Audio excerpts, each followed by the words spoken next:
So as we are mentioning about migration, migration is a periodic and cyclic two-way movement. Okay, so we are talking about two-way movement. The organisms go and come back. If they are going in just one way, or if they're coming back, if it's a permanent situation, then that is sort of dispersal. One way entry or exit is dispersal, but migration is moreover the movement of cyclic systems. Okay, so what could be the trigger for migration? It could be based upon the food resource availability. So they could move out to find more food and come back. Okay, it could be on the basis of breeding period, seasonal variation, or change in local climate with respect to temperature and multiple situation.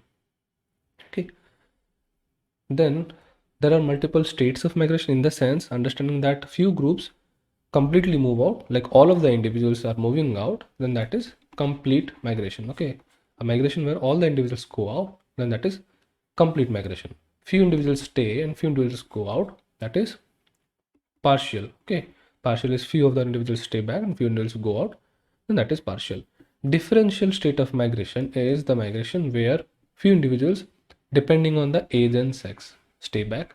Okay, few individuals can move, few individuals cannot, and hence there is a particular partial movement. It's a sort of partial, but it is differential in the sense it is dependent on multiple factors.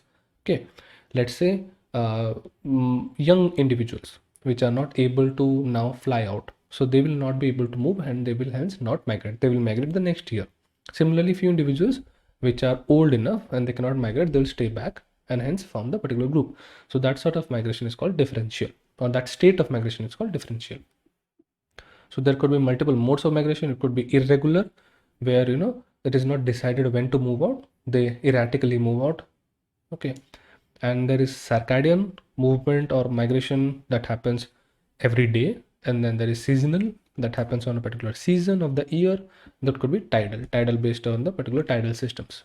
Okay, like every high tides or low tides, or entire movement of tides with respect to the 15 days or fortnight systems. Okay, so there are multiple types of migration in multiple species. In fishes, migration happens in these ways, which is called diadromous. So diadromous migration happens within fishes that are moving from marine systems to freshwater systems. So they are moving within marine systems and freshwater systems are like that. So there are two water systems associated. I mean, few organisms move from marine to freshwater, few organisms move from freshwater to marine. It could be anything. It could be either movement within them. So there are two water systems associated. But Potamodramus usually deals with freshwater systems, like movement of fishes within freshwaters, and this is movement of fishes within marine waters, so oceanodromous. So moving on to diadromous fishes are usually those fishes which travel to multiple systems. Okay, so there are seen cases where few individuals lay their eggs in freshwater and come back to their living marine water systems, and these fishes that hatch in the freshwater also come back to the marine waters. So usually when we are dealing with anadromous deal with the fact that few organisms go from marine to freshwater. So if we are going to M to F, marine to freshwater, then that is anadromous. Okay, and catadromous are usually freshwater to marine waters. And amphidromous are usually found around the estuaries or systems where there are both associated freshwater and marine waters. Now moving forward to bird migration happens in either local level where the birds migrate from one place to other on a daily basis. As you see, at the morning they move out from a particular space of roosting sites and go out for feeding and foraging, and then come back in the evening. So that is usual local migration that happens. Then there is seasonal migration that happens over multiple seasons. As you know, there are winter migrants and then there are summer migrants. Few birds come from multiple distant area. That could be longitudinal differences, and that could be either latitudinal differences. So there are multiple situations where few birds come from distant areas and move back with respect to seasons. And then there is altitudinal migration. So few birds are seen to rising from a lower level of a mountain to higher level of a mountain with respect to the particular season. So in summer seasons they go off to there, and winter season they come down here. So these kind of responses, so this kind of migration happens in multiple species of snowy owls and other owls as well, and it is seen in multiple species. So it is altitudinal. Here migration happens with respect to the altitude. Then there is mammalian migration.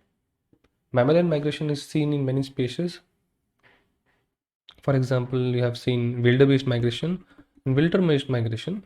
The wildebeests are forming groups in mass. So they usually form masses and then they move around.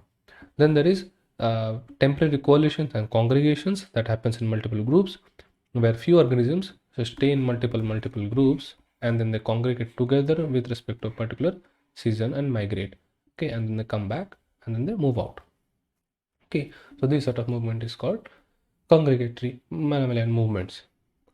Then there is invertebrate migration as well. Multiple invertebrates form in different migration.